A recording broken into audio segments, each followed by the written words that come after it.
नमस्कार, स्वागत है आपका इंडिया न्यूज में और आपके साथ मैं हूं राजीव शर्मा। चीन को समझना है तो चीन के इतिहास को भी समझना होगा। जी हां, चीन की लाल किताब बेहद चौंकाने और हैरान करने वाली वो दास्तान है जिसे दुनिया हैरान हो चुकी है। क्या है, देखिए इस रिपोर्ट में।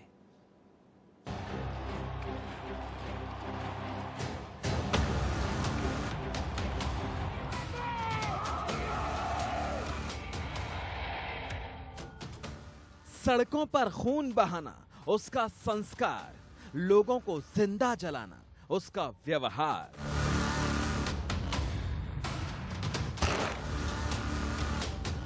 जहां इंसानियत नहीं हैवानियत की बस्ती है, जहां मौत जिंदगी से सस्ती है।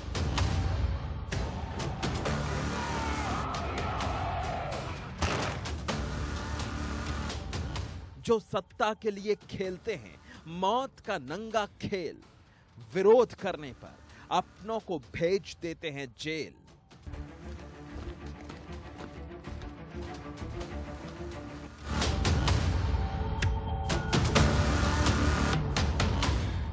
आज ड्रैगन का खूनी खेल होगा एक्सपोज। मौत के तांडव की दर्दनाक तस्वीरें आएंगी सामने।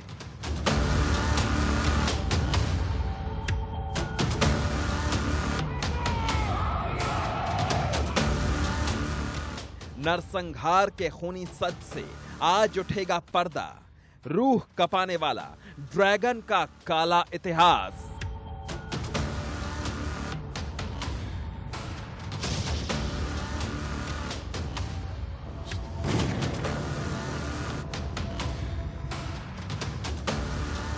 लाल सलाम के क्रूर कातिल आज होंगे बेनकाब।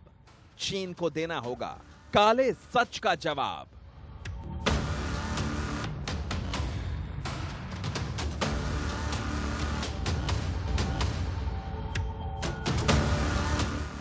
चीन के खूनी संस्कार, ड्रैगन की रगों में नरसंहार। कॉकरोच, मेढक, मगरमच्छ, चूहा, बिल्ली और न जाने क्या क्या खाते हैं चीनी। क्यों खाते हैं, कैसे आदत पड़ी, ये सब आपको हम बता चुके हैं, लेकिन आज बताने वाले हैं आखिर चीनी इतने निर्दयी कैसे होते हैं। और इसकी वजह है चीन का खूनी इतिहास। जिसके हाथ में चीन की बागडोर रही है, उसने अपनी सत्ता बनाए रखने के लिए चीन में खून की नदियां बहा दी। चीन में एक ऐसा वक्त आया जब चीन के भगवान बदले, चीन की पहचान बदली और चीन की संस्कृति तक बदल गई। कुछ ऐसा ही फिर चीन में होने जा रहा है, वो सब आपको बताएंगे। लेकिन उससे पहले बताते हैं लाल किताब की वो खूनी दास्तान जिसे जब जब दुनिया सुनती है हो जाती है हैरान परेशान।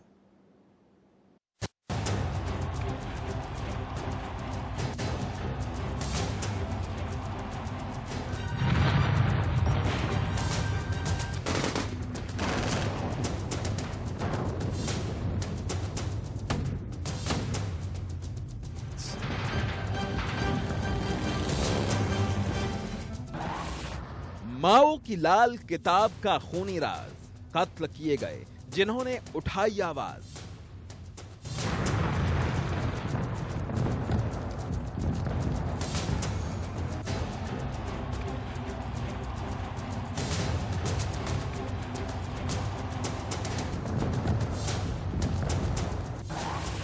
विरासत को किया नेस्तनाबूद, बुद्धिजीवियों को सरेआम मारा बिना किसी सबूत।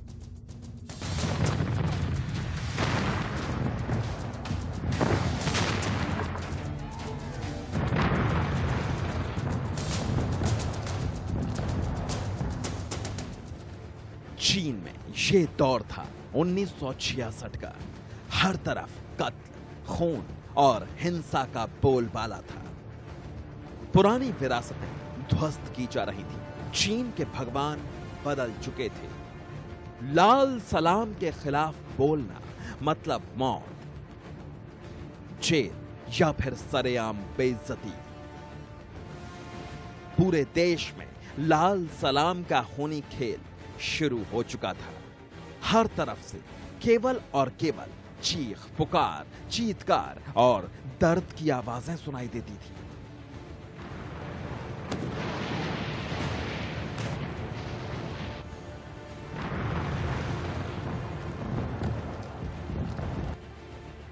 आधिकारिक तौर पर 15 लाख, लेकिन रिकॉर्ड से अलग करोड़ों लोगों को मार दिया गया।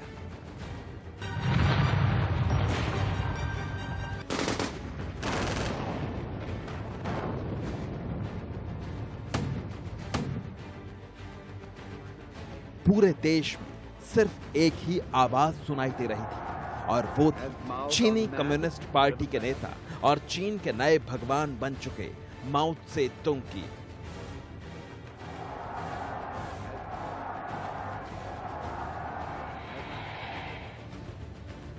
ये दौर चीन में क्यों शुरू हुआ और इसके पीछे की कहानी क्या है, वो समझने के लिए हमें चीन के इतिहास में थोड़ा और पीछे चलना होगा। चीन की सत्ता में बने रहने के लिए एक लड़ाई लगातार जारी है। ये लड़ाई 1920 में राष्ट्रवाद और वामपंथ के बीच शुरू हुई थी और 1949 में वामपंथियों में सत्ता के संघर्ष को लेकर जारी थी।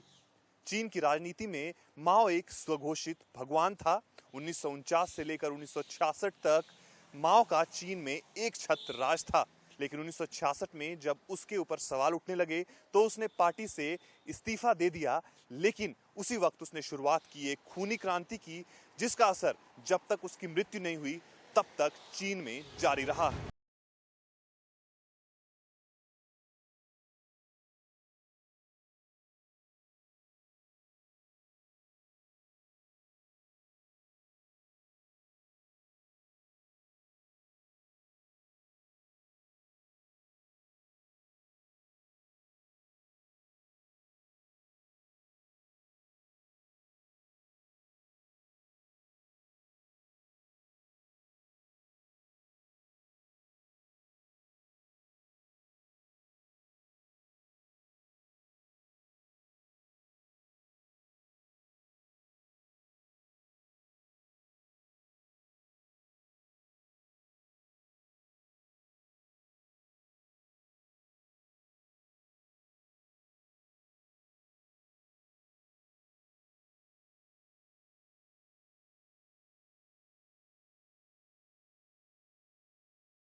चाइनीज आर्ट और कल्चर बहुत खूबसूरत था, उसको खत्म कर दिया। अगर कोई एक्टर मिलता था, थिएटर आला मिलता था, उसको कहते थे कि आप काउंटर रेवोल्यूशनरी, आप हमारी जो क्रांति है लाल क्रांति उसके बरखिलाफ है। तो हर चीज पे लाल सलाम है।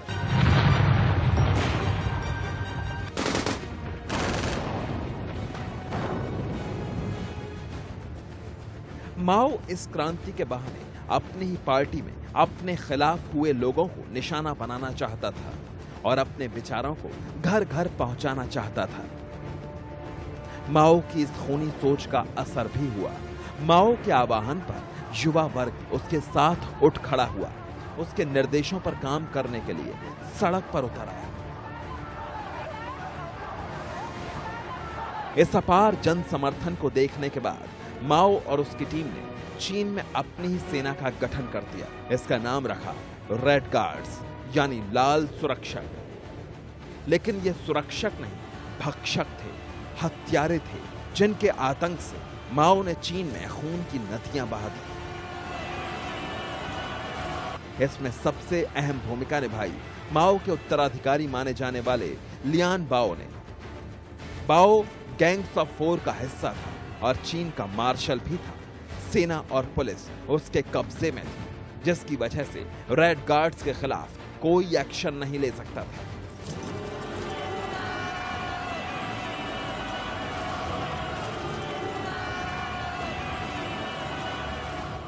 1950 से लेकर 1966 तक माओ की नीतियों की वजह से चीन के लोगों ने जो भुखमरी और गरीबी का दुखद दौर देखा, उसकी किसी ने कल्पना भी नहीं की थी। चीन के लोग मिट्टी और जंगली जानवर तक खा चुके थे, मगर 1966 के बाद माओ ने जब खूनी खेल शुरू किया, उसके बारे में भी किसी ने नहीं सोचा था। वो चीन का नया भगवान बनने जा रहा था।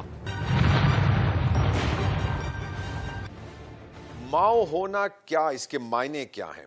कुछ लोग कहते हैं कि वो मॉडर्न चाइना का फाउंडर था। ये सही है कि कम्युनिस्ट पार्टी उसके नेतृत्व में उन्होंने जो है तख्ता वहां पर हासिल किया था, उन्होंने सत्ता बनाया था, उनकी हुकूमत बनी थी वहां पर। लेकिन बहुत से लोग ये कहते हैं कि वो हिटलर से बड़ा एक टायरेंट था, कहते हैं कि वो मुसोलिनी से बड़ा था, वो बहुत से टायरेंट से बड़ा था, क्योंकि उसने जो 1950s में जो ग्रेट लीप फॉरवर्ड किया था, उसमें उसने कहते हैं कि 5 करोड़ चीनियों को मार दिया था।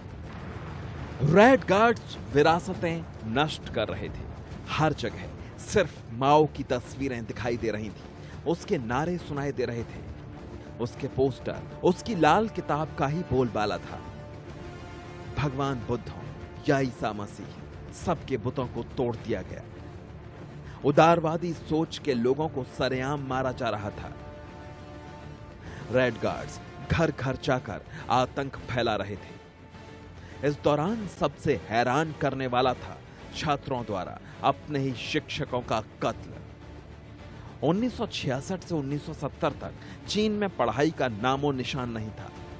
उदारवादी सोच वाले शिक्षकों को उसके ही छात्र कत्ल कर रहे थे, उन्हें सरेआम बेइज्जत करके मारा जा रहा था।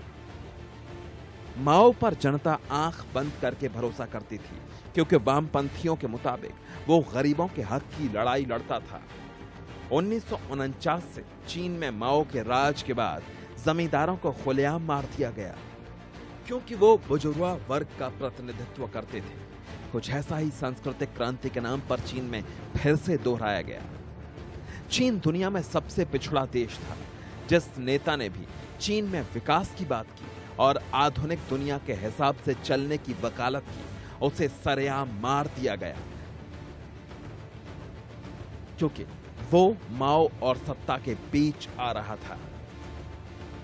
ये माओ का इतिहास है, माओ की कहानी है, किसी का सक्का नहीं था। जब लॉन्ग मार्च हुई थी, वो कहा जाता है 1935 से 36, 8,000, 9,000, 10,000 किलोमीटर वो अपने सैनिक लेके भागा था। जब वो लोग उस समय nationalist Chinese party Kuomintang, Chiang Kai Shek के फोर्सेस से भाग रहे थे, तो बहुत दूर तक वो गए। लोग उसकी कहानियां बनाते हैं। उस मार्च के दौरान उसने अपने कई सहयोगियों को मौत के घाट उतार दिया। जब वो चेयरमैन भी बना, जब कम्युनिस्ट पार्टी की सरकार बनी 1950 में, उस समय भी उसको लगा कि जो लोग मेरा विरोध करते हैं, जो मेरे राइवल्स हो सकते हैं, जो शायद एक दिन मेरी गद्दी लेना चाहें, उनको भी उसने रास्ते से हटा दिया। माओ की लाल किताब या मौत का फरमान। माओ की इस खूनी सोच में सबसे अहम भूमिका निभाई उसके स्पेशल 4 ग्रुप, जिसमें उसकी पत्नी, उसके उत्तराधिकारी लिन बाओ जैसे लोग थे, और उसके बाद सारा काम किया माओ की खूनी लाल किताब ने। यह किताब उस खूनी इतिहास का आधार बनी। कहा जाता है कि 1967 में इस किताब के छपने के बाद चीन में हर नागरिक के लिए इसको रखना और इसे रोज पढ़ना और इसके हिसाब से काम करना जरूरी था, वरना उसको मार दिया जाता था। इस छोटी सी किताब में माओ ने क्रांति क्या है इसे समझाने की कोशिश की। इसमें माओ ने बताया कि क्रांति कोई डिनर पार्टी नहीं है, ना ही लेख लिखना है, ये एक हिंसक काम है। माओ की लाल किताब का असर हुआ और चीन में हिंसक क्रांति का दौर शुरू हो गया। माना जाता है कि 1967 से 1976 के दौरान इस किताब की 5 अरब से ज्यादा प्रतियां छापी गईं। इसका दुनिया की 40 भाषाओं में अनुवाद हुआ और इस किताब को पढ़ने के बाद रेड गार्ड्स जो हिंसा करते थे, वो चीन का काला इतिहास बन गया। जो रेड गार्ड्स बनाए गए थे, एक माओ ने किताब लिखी थी द रेड बुक, उसमें बहुत सी चीजें लिखी हुई थी। तो ये रेड गार्ड्स को ये साबित करना था, आपस में उनके कंपटीशन होता था कि मैं ज्यादा माओवादी हूं आपसे। तो अगर माओ उसमें लिखता था कि सूरज जो है वो रात को उभरता है, दिन को नहीं, तो उसके बहुत बड़ी बहस होती थी। फिर वो अपने टीचर्स के पास जाते थे और टीचर्स कहते नहीं बेटा, सूरज जो है वो तो दिन में उभरता है। कहते नहीं, माओ ने कहा है रात को उभरता है, तुम एंटी माओ हो, एंटी क्रांतिकारी हो, एंटी चाइनीज हो। उसको फिर कुत्ता बना के कहते थे भौंको, उसको ह्यूमिलिएट करते थे, उसको मार देते थे। 1966 से 1968 तक चीन में केवल और केवल लाल किताब और रेड गार्ड्स का राज था। सड़कों पर माओ के हैवान थे और सत्ता में उसके अनुयायी। हर जगह गुंडों का राज था, किसी को आवाज उठाने की इजाजत नहीं थी। हर तरफ केवल माओ माओ और माओ के नारे लग रहे थे। इस दौरान माओ की तस्वीर वाले बैज भी चीन में काफी लोकप्रिय हुए। मोटे अनुमान के मुताबिक चीनी सांस्कृतिक क्रांति के समय इस तरह के 2 अरब बैज बनाए गए थे। माओ इन सब का मतलब समझता था। उसने वामपंथी गुट में अपनी ताकत वापस पा ली। 1968 तक माओ फिर सत्ता के केंद्र में था। उसे पता था कि उसका विरोध अब चीन में संभव नहीं था। चीन में माओ युग 2 साल बाद एक बार फिर लौट चुका था, लेकिन माओ की तबीयत बिगड़ने लगी। उसके उत्तराधिकारी की लिना बाओ की एक विमान हादसे में मौत हो गई, लेकिन सांस्कृतिक क्रांति जारी रही। इस दौरान लाखों लोगों का कत्ल हो चुका था, लेकिन इसे रोकना इतना आसान नहीं था, क्योंकि ड्रैगन के मुंह में खून लग चुका था और नरभक्षी ड्रैगन पहले से ज्यादा खतरनाक हो गया था। इस खूनी खेल का अंत 1976 में माओ के अंत के साथ ही हो पाया। उसके वफादार गैंग्स ऑफ 4 को भी गिरफ्तार कर लिया गया, लेकिन 1966 का वो खूनी दौर फिर चीन में लौटने वाला है। जिनपिंग ने उस खूनी खेल के लिए बिसात बिछा दी है और एक एक मोहरा चलना शुरू कर दिया है।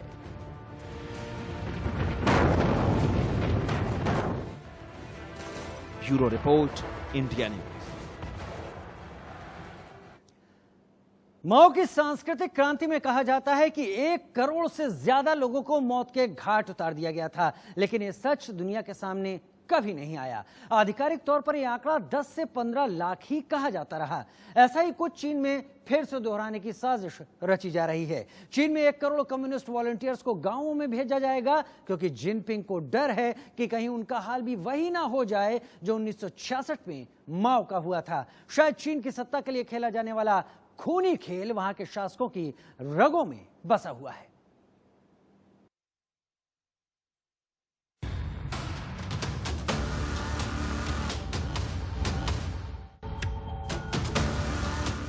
जिनपिंग सरकार का खूनी खेल, 1 करोड़ लोगों को भेजा जाएगा जेल।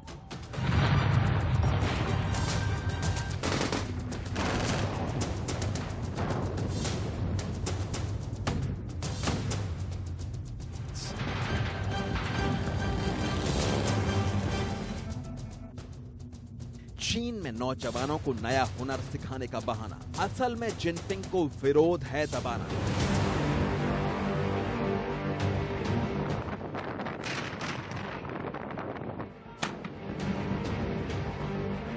जिनपिंग ने चली अब तक की सबसे बड़ी चाल। चीन की जनता कर सकती है खूनी बवाल।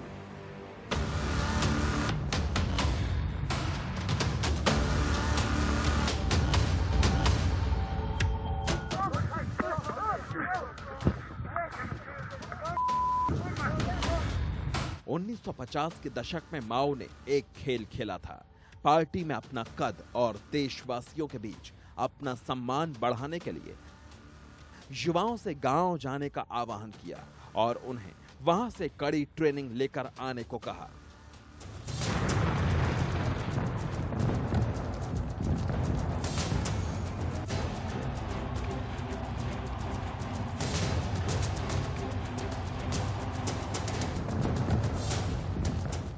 एक अनुमान के मुताबिक माओ ने करीब 1 करोड़ 60 लाख अपने विरोधियों और उनके समर्थकों को सांस्कृतिक क्रांति के नाम पर जेल भेज दिया था। चीन में ये जेल गांव होते हैं जहां युवाओं का कम्युनल ब्रेन वॉश किया जाता है। यह ठीक वैसा ही जैसा पीओके में पाकिस्तान के आतंकियों का ब्रेन वॉश किया जाता है और उन्हें जिहाद के लिए तैयार किया जाता है, यानी पूरी तरीके से कट्टरता सिखाई जाती है। माओ ने ये खेल पार्टी से अपने विरोधियों के सफाई के लिए खेला था। हैरानी की बात यह है कि इस जेल का शिकार खुद जिनपिंग हो गए और उनके परिवार को इसकी बड़ी कीमत चुकानी पड़ी। उनकी बहन का अंत हो गया, पिता को जेल जाना पड़ा और खुद वो भागे भागे फिरते थे, लेकिन उनका ब्रेन वॉश हो चुका था, इसलिए वो आज तक माओ की नीतियों के विरोधी कभी नहीं हो पाए। माओ ही आज भी जिनपिंग के आदर्श हैं।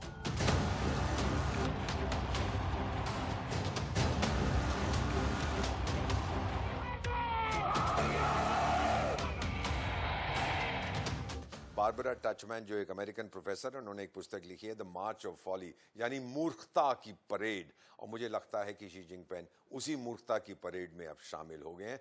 जब दुनिया भर में, बारबरा टचमैन ने लिखा, इतिहास में सरकारें ऐसा काम करती हैं जो उनके देश के हित में नहीं होता, they act against the interest of their own country. और मुझे लगता है कि जो आज चीनी हुकूमत है वो बिल्कुल यही कर रही है। माओ को आदर्श मानने वाले जिनपिंग ने भी अपने खिलाफ उठ रही विरोध की आवाज को दबाने के लिए ऐसी ही साजिश रच दी है। चीन की कम्युनिस्ट यूथ लीग यानी CYL ने वादा किया है कि 2022 तक 1 करोड़ से ज्यादा कम्युनिस्ट वॉलंटियर्स को गांव में पहुंचाया जाएगा, जिसका मकसद जिनपिंग सरकार के मुताबिक लोगों को नया हुनर सिखाना होगा। लेकिन असल में इसके पीछे एक बहुत बड़ा खेल है। इस खेल को समझने के लिए भारत से सीमा विवाद के बाद चीन में उठ रही विरोध की आवाज को समझना होगा।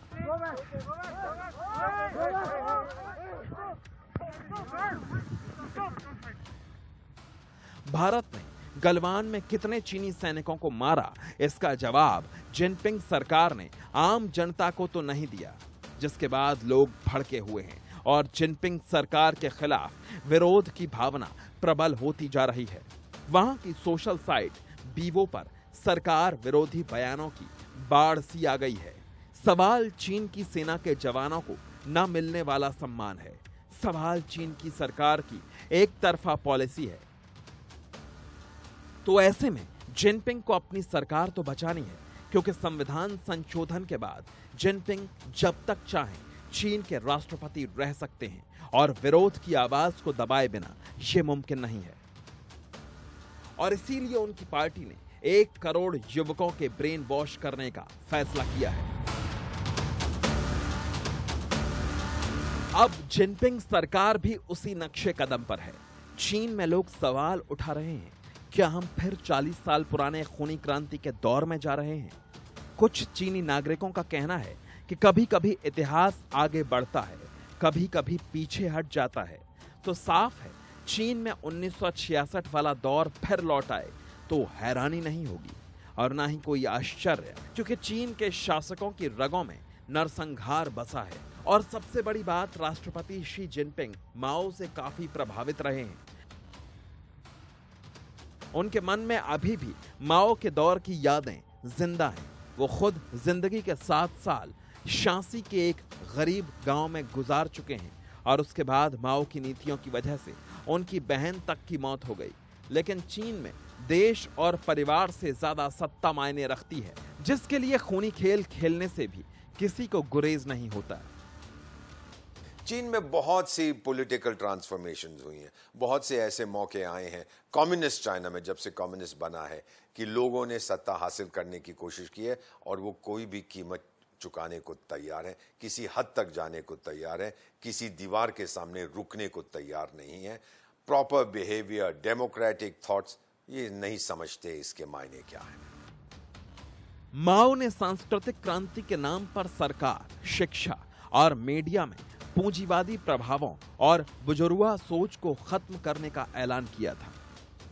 जिनपिंग ने 2 कदम आगे बढ़कर अपने खिलाफ उठ रही विरोध की आवाज को कुचलने के लिए सांस्कृतिक क्रांति का सहारा लेने का फैसला किया। अंजाम क्या होगा ये चीन 1966 के दशक में देख चुका है। सच्चाई केवल इतनी है कि ड्रैगन को खून पसंद है।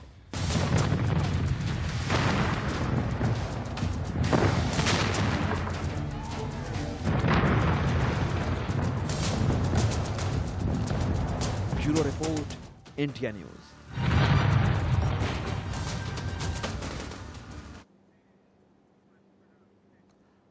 वक्त चला छोटे से ब्रेक का, लेकिन हमारे साथ जरूर बने रहिएगा क्योंकि आगे आपको यह भी पता चलने वाला है कि चीन में माओ के विरोध का मतलब मौत होता था। छोटा सा ब्रेक ले रहे हैं फिलहाल।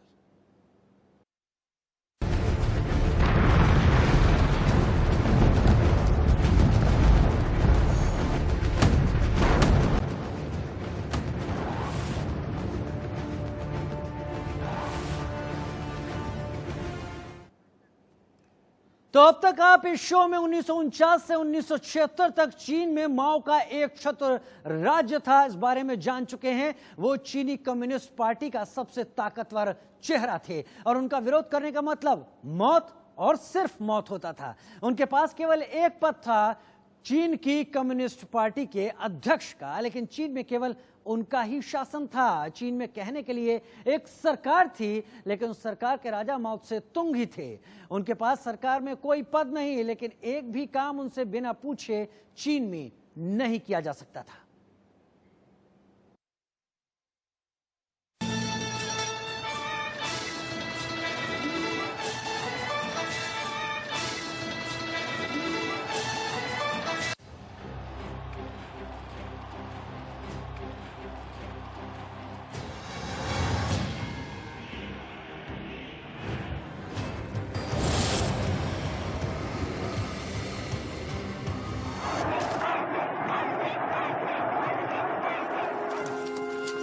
माओ त्से तुंग चीनी क्रांतिकारी, राजनीतिक विचारक और चीनी कम्युनिस्ट पार्टी के संस्थापक, चेयरमैन और सबसे बड़े नेता।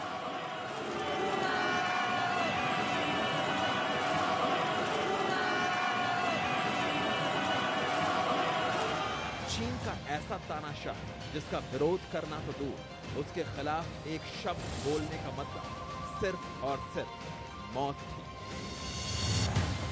कल्चरल रेवोल्यूशन 1966 से 1976 10 साल ये चली थी और इसने तबाही मचा दी थी चीन में। उन्होंने कहा कि जो इंटेलेक्चुअल्स हैं, बुद्धिजीवी, वो चीन की प्रगति में बाधा हैं, उनको मारो, उनको तोड़ो।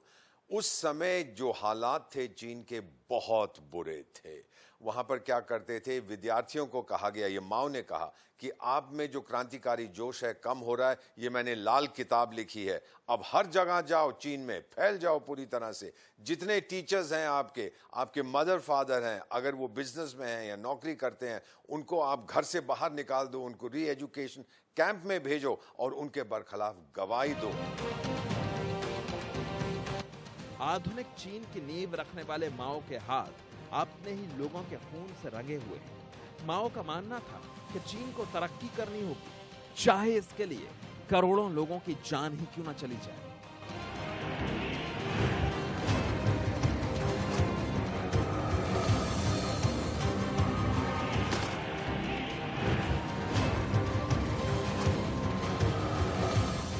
महज 42 साल की उम्र में माओ त्से तुंग चीन की कम्युनिस्ट पार्टी के सबसे बड़े नेता बन चुके थे।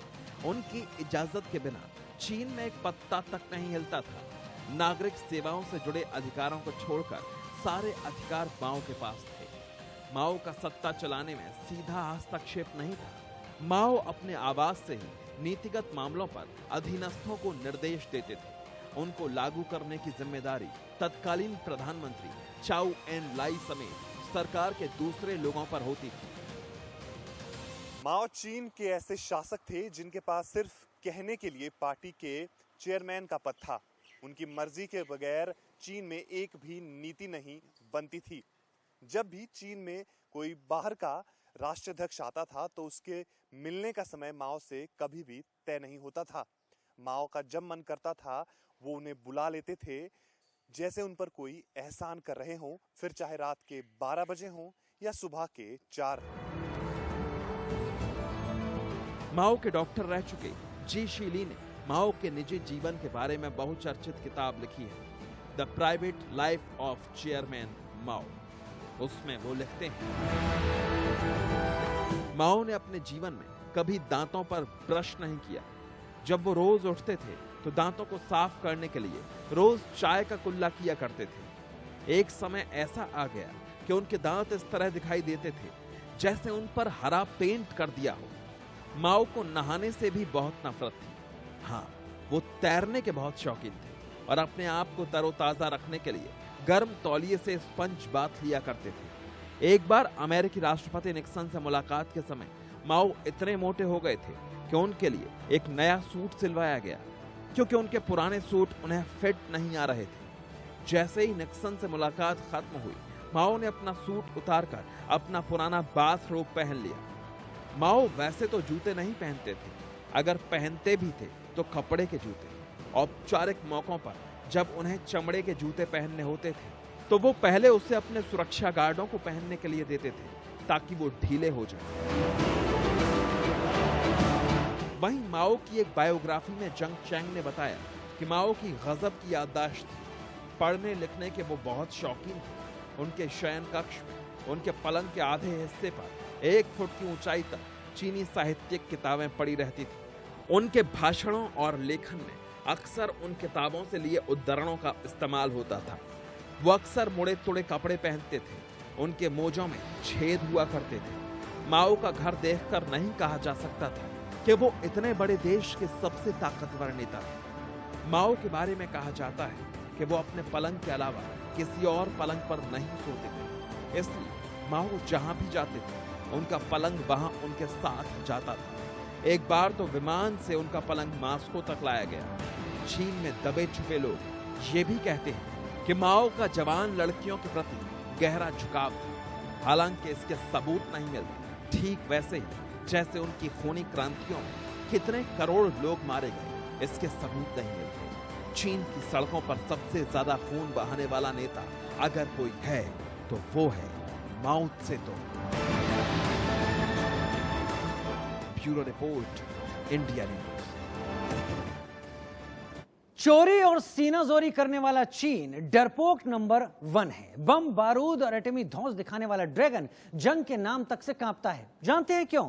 क्योंकि जब से एलएसी पर ड्रैगन ने गलवान की गलती की, तब से चीन का चालबाज शी जिनपिंग मोदी के डर में है। इसलिए डरपोक ड्रैगन ने बीजिंग के नीचे एक खुफिया शहर भी खड़ा किया है। दावा है कि चीन ने एटॉमिक हमले से बचने के लिए ये अंडरग्राउंड किला खड़ा किया। शी जिनपिंग का ये पाताल संसार 20,000 एकड़ में फैला है। देखिए चीन का वो छल लोग जहां ड्रैगन का डर छिपा है।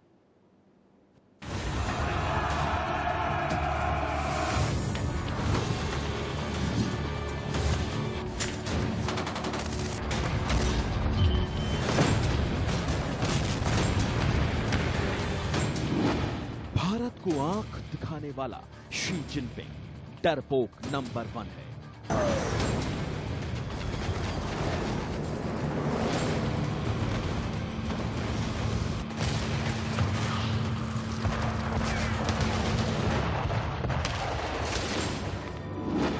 दुनिया को एटॉमिक धौंस दिखाने वाला जिनपिंग बम धमाकों से डरता है।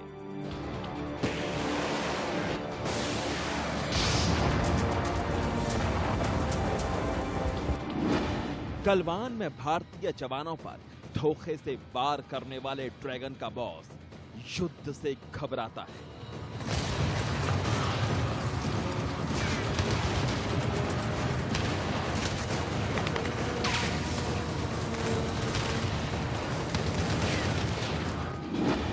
सीनाजोरी और जमीन की चोरी करने वाला छल कपट का चैंपियन जिनपिंग कमजोर है।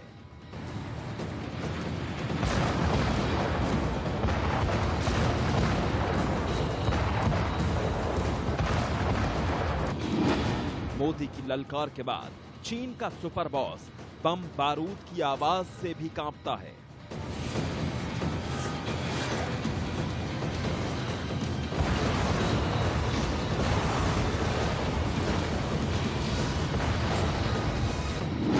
जिनपिंग का पाताल लोक, मोदी करेंगे अनलॉक।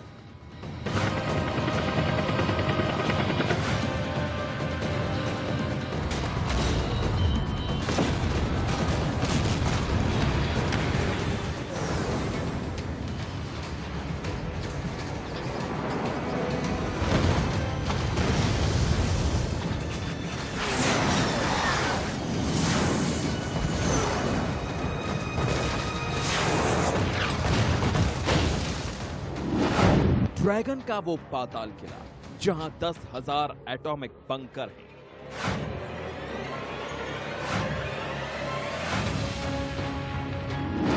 मोदी का एटम बम गिरा तो पाताल लोक में छिप जाएगा जिनपिंग।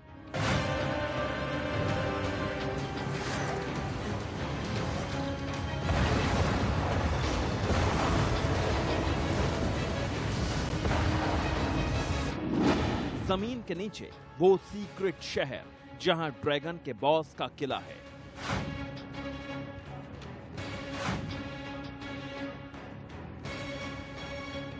लेह में मोदी की हुंकार के बाद, नीमू में भारत के शेर की दहाड़ के बाद चीन का चालबाज बॉस शी जिनपिंग बुरी तरह डरा हुआ है।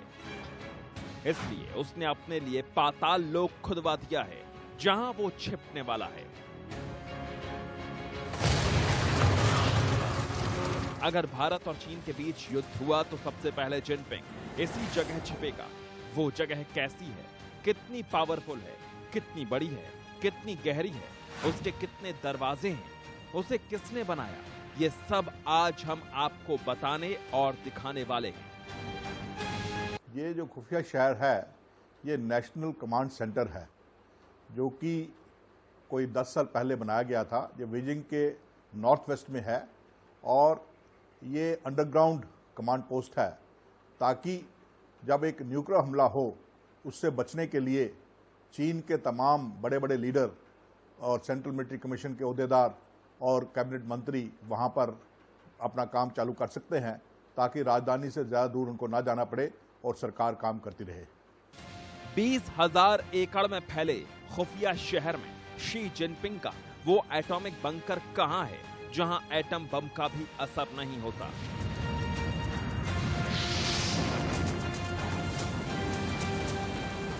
आज आपको जिनपिंग के उसी अदृश्य लोक में लेकर चलेंगे जहां ड्रैगन की काल कोठरी है, जहां ड्रैगन के डर का सेंटर है, जहां अंडरग्राउंड वॉर रूम है, एयरफोर्स के control room, restaurant, cinema hall, mall और जिनपिंग का सबसे खतरनाक कसाई खाना है, जहां इंसानों के साथ जानवरों से भी बुरा सलूक ड्रैगन के बॉस जिनपिंग करते हैं। एलएसी पर ड्रैगन चाल पर चाल चल रहा है। फैबरी चीन की हरकतों पर मोदी के साथ ट्रंप की भी नजर है। षड्यंत्र का किला बीजिंग में जिस दफ्तर से तैयार होता है उसी बीजिंग में अब जंग का अलार्म बजेगा। मोदी की मिसाइलों का मुंह जब बीजिंग की तरफ मुड़ेगा तब ड्रैगन का बॉस जिनपिंग सेना को छोड़कर खुद अंडरग्राउंड हो जाएगा। वक्त छोटे से ब्रेक का।